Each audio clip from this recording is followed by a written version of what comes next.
सभी सम्मानित मीडिया के मेरे बंधु, print media, visual media, short notice में इस बरसात के समय में आप सब लोग आए, इसके लिए बहुत बहुत धन्यवाद। आज मैं आपके सामने उपस्थित हुआ हूँ कि राजनीति में छोटे दिल वाले बड़ा काम नहीं कर सकते। बड़ा काम करने के लिए राज्य को विकसित करने के लिए दिल बड़ा होना चाहिए। सत्ता आती है और सत्ता जाती है, इसलिए राजनीति में राजनीतिक विद्वेष की भावना से अगर काम हो तो राज्य की राजनीतिक वातावरण प्रदूषित होती है। मैं एक हमारे पार्टी के राष्ट्रीय उपाध्यक्ष और इस राज्य के पूर्व मुख्यमंत्री श्रीमान रघुवर दास जी पर जिस प्रकार से राजनीतिक विद्वेष की भावना से उन पर मुकदमे दर्ज किए गए और उस मुकदमे के माध्यम से एक राजनीतिक विद्वेषता का, राजनीतिक षड्यंत्र का एक निकृष्ट उदाहरण देखने को झारखंड में मिला है। आप सबको जानते हैं कि ये केस मुकदमे राज्यसभा के चुनाव के संदर्भ में है। निर्मला देवी जो विधायक थी, उन्होंने आरोप लगाया था और ये घटना लगभग 4 वर्षों का है। जब बीजेपी की सरकार थी, रघुवर दास की सरकार थी, लेकिन भारतीय जनता पार्टी की जो पिछली सरकार थी, राज्य की सरकार, उन्होंने कानून में अवरोध डालने का काम नहीं किया। अगर कानून में, और हम कह सकते हैं कि उस जांच में राज्य सरकार चाहती तो उसके रास्ते में राजनीतिक हस्तक्षेप कर उस केस को ठंडे बस्ते में डाला जा सकता था।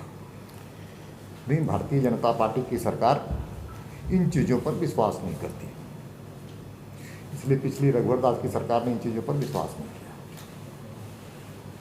अब जो 1.5 वर्षों का शासन यूपीए गठबंधन की सरकार की, हेमंत सोरेन जी की सरकार आई है, तो उस जांच में कुछ नहीं मिला।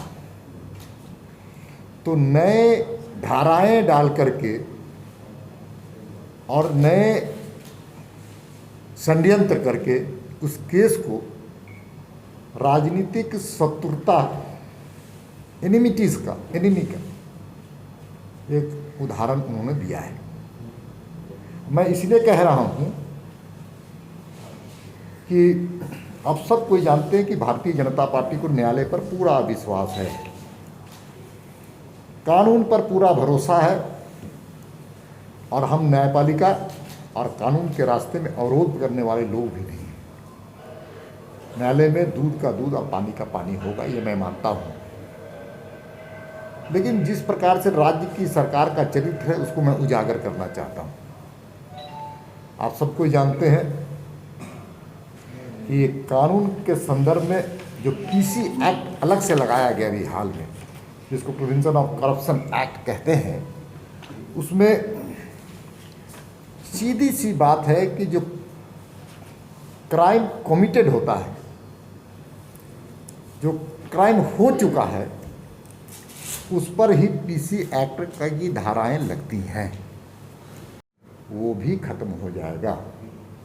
इसलिए भारतीय जनता पार्टी इस प्रकार की कार्रवाई की कड़ी शब्दों में निंदा करती है, और भारतीय जनता पार्टी को विश्वास है न्यायालय पर, कानून पर, और मुझे विश्वास है कि सरकार को भी सद्बुद्धि देगी आनी चाहिए कि वो भी कानून के रास्ते में अपना दिमाग खर्च न करे।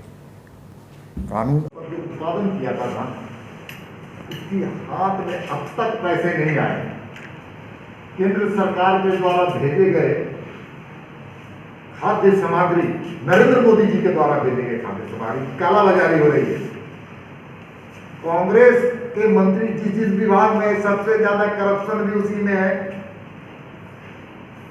कृषि मंत्री भी कांग्रेस से है और कृषि विभाग आज सबसे ज्यादा ट्रांसफर पोस्टिंग में एक इंडस्ट्री के रूप में काम है। किसानों पर विचार नहीं करती है। भारतीय जनता पार्टी ने जब आंदोलन किया तब इनको तरबूज के उत्पादकों पर ध्यान आया। ये क्या मानेंगे बात? और जहां तक वैक्सीन का सवाल, सरकार जवाब दे। हमने आरोप लगाया और आरोप इसी तरह नहीं लगाया। Ministry of home ministry of health का एक बुलेटिन पर हमने लगाया। तो चुनौती हम उनको देना चाहते हैं, प्रूव करें क्यों नहीं अब तक डाटा को डाला गया है। इसलिए ना बेईमानी हुई। जिले से अब तक क्यों नहीं आया वैक्सीन का डाटा? इसलिए नहीं आया कि वहां पर गड़बड़ी हुई। और गड़बड़ी मैं जानता हूं, समय पर उसको भी मैं निकालूंगा, बताऊंगा आप सबको। वैक्सीन के मामले में झारखंड जहां पर कांग्रेस की समर्थन वाली सरकार है, छत्तीसगढ़ जहां पर कांग्रेस की सरकार है, राजस्थान जहां पर कांग्रेस की सरकार है, वहीं पर सबसे ज्यादा गड़बड़ी हुई है। पूरा मिसमैनेजमेंट है, मिसमैनेजमेंट। हमारा जो वैक्सीन है इतनी बर्बाद हुई है, इतने बच्चों की जीवन बच सकता है, इतने नौजवानों के जीवन बच सकता है। बड़ी बड़ी बात बोलने वाले लोग। वैक्सीन बर्बाद हुआ है, झारखंड के लोगों के साथ अत्याचार अनाचार हुआ है। इस पर स्पष्ट रूप से अपना स्पष्टीकरण दे, डाटा के साथ दे। डाटा जो दिए हैं, जो स्पष्टीकरण आया, डैमेज में क्या दिखा रहे? -4, -3, -2। झारखंड भी अब पढ़ा लिखा प्रदेश बन चुका है। झारखंड भी अब जागरूकों का देश राज्य बन चुका है। अब बेईमानों क्या कि कमर को हम लोग सीधा करना जानते हैं।